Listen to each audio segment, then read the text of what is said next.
I welcome you from Berlin. This is where I'm at the moment. Berlin, this is where I live. And this is 2.5 hours, let's say, no, it's a little bit more, 3.5 hours to Prague, just going south by car or by train.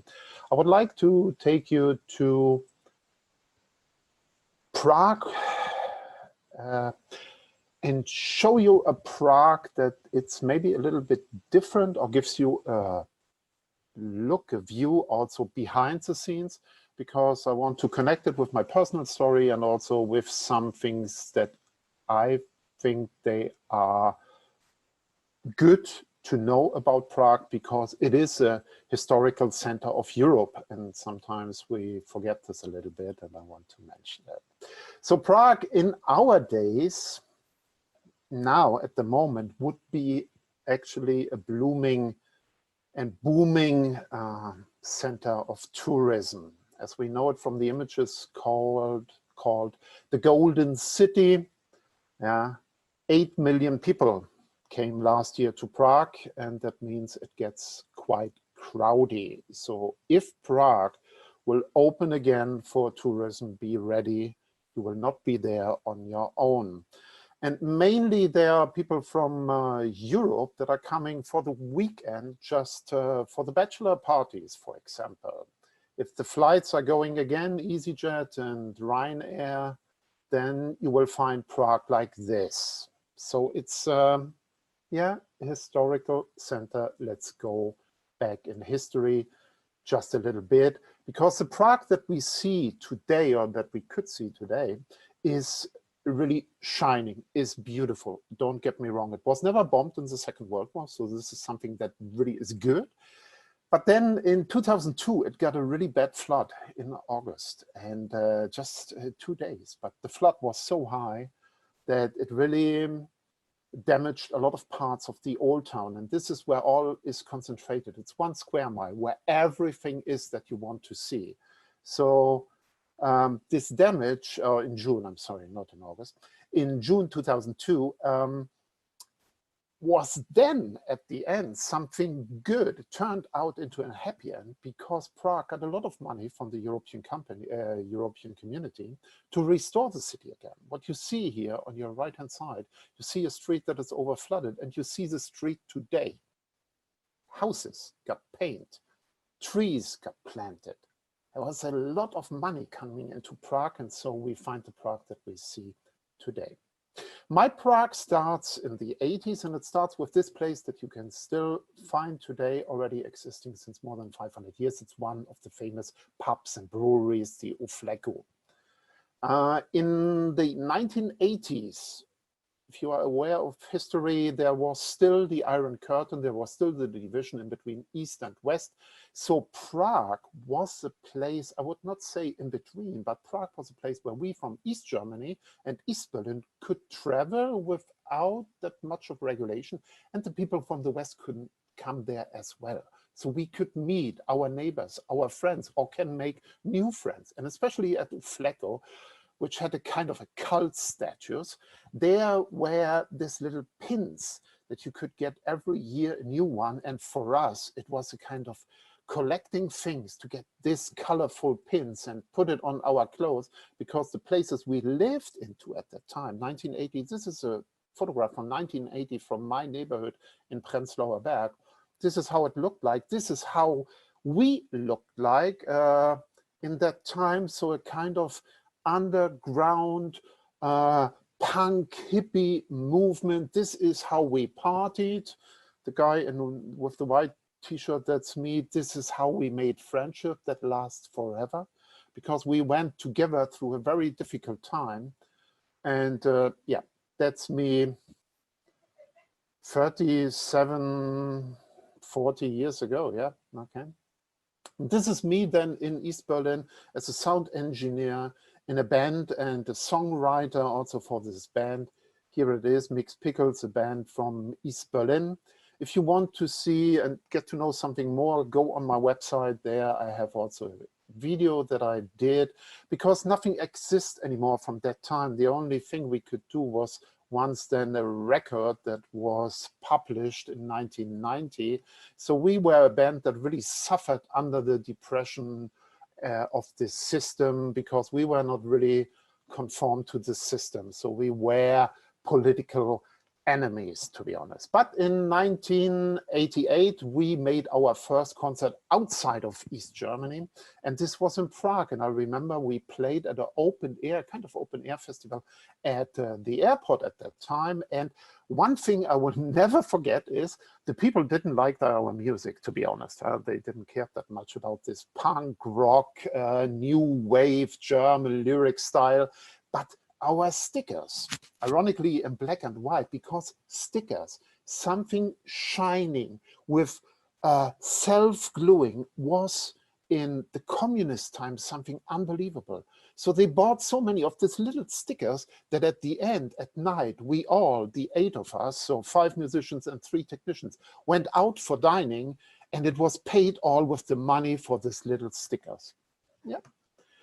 Then next year, Prague 89 comes also into the news around the world, because this division of East and West, the Iron Curtain, starts to get shaked by the movement of the people. And this happened in Prague and changed my, and then finally also your world. Let's have a look.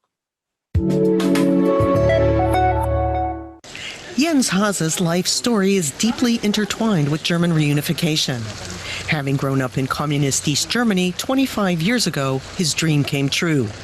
While illegally watching newscasts from West Germany, he saw how fellow East Germans were seeking refuge in Bonn's embassy in Prague. He boarded a train, and before long, he was among the crowd outside the embassy fence. I heard voices calling, "Come over, come over."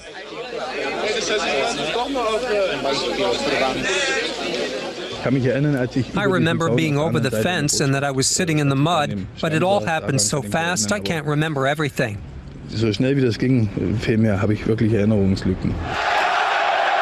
He spent 2 weeks inside the embassy compound, along with 4,000 other refugees, hoping to be granted permission to leave East Germany. Hase was sitting in an embassy stairway when he suddenly saw West German Foreign Minister Hans-Dietrich Genscher standing before him. I reacted spontaneously and asked him if there were any new developments. He turned and said he was going to make an announcement and we should gather in the courtyard. In words that have become famous, Genscher confirmed that the refugees would be granted permission to go to the West.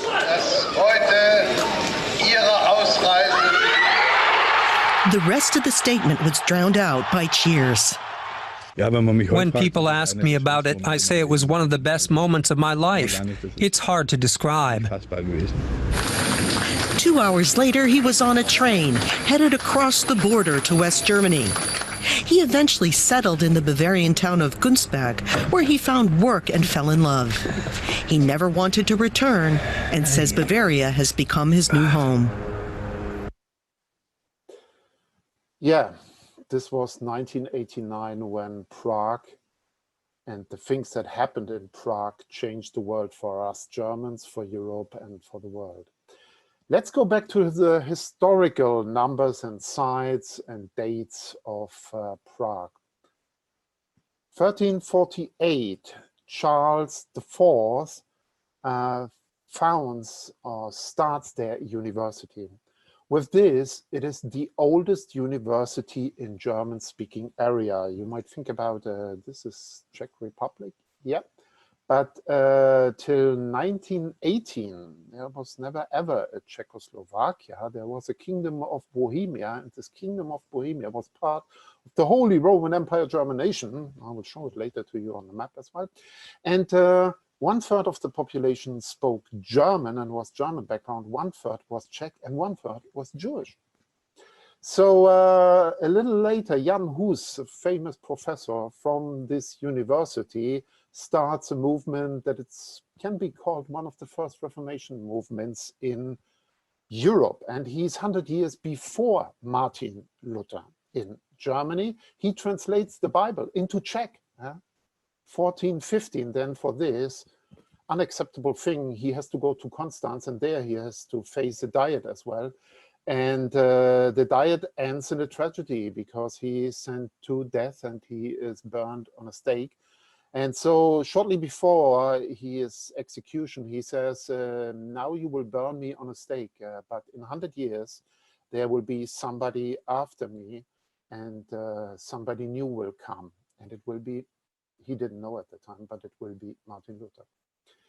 Okay, here's the Holy Roman Empire, German nation around 1500, and there in the center, as you see, also geographically in the center. Just by the way, the geographic center by north, south, east, west, yeah, is something like 40 miles southwest of Prague. So this is really the center of Europe.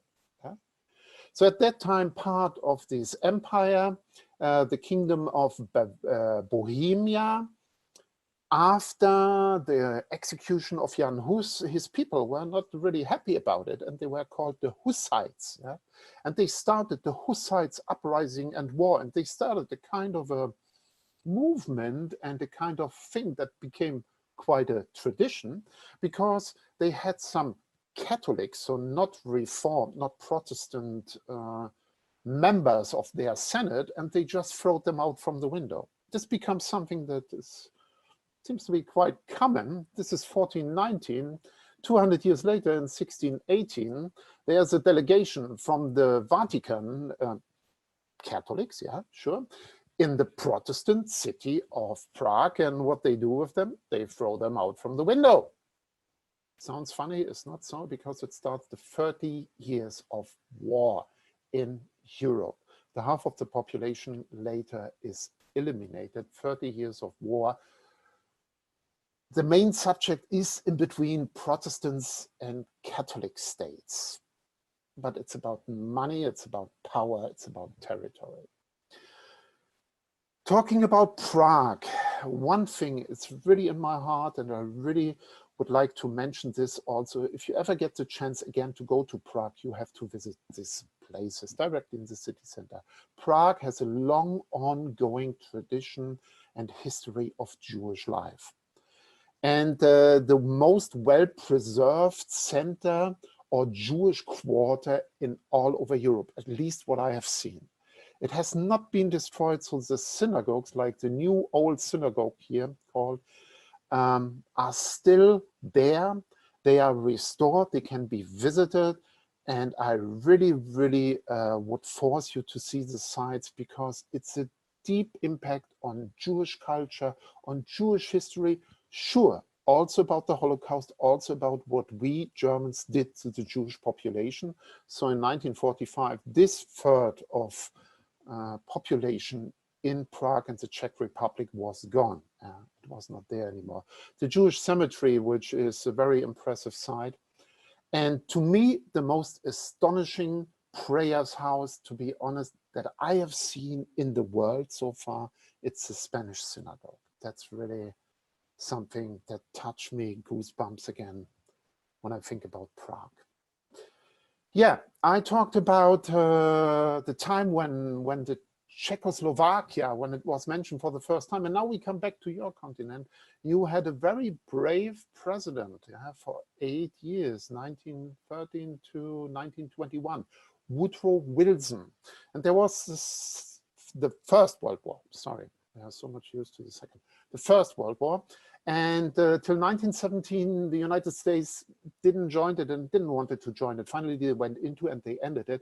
And the Austrian-Hungarian Empire, together with Germany, lost this World War.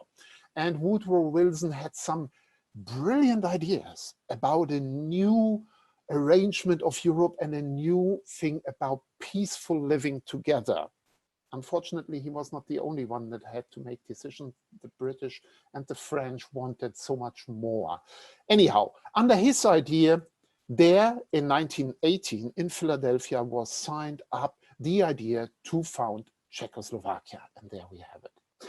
This country from 1918 exists for 20 years and then is coming Germany again. Germany annexed, this time with the allowance of Mr. Chamberlain, the Prime Minister of England at that time, to walk with the army to march into Czechoslovakia.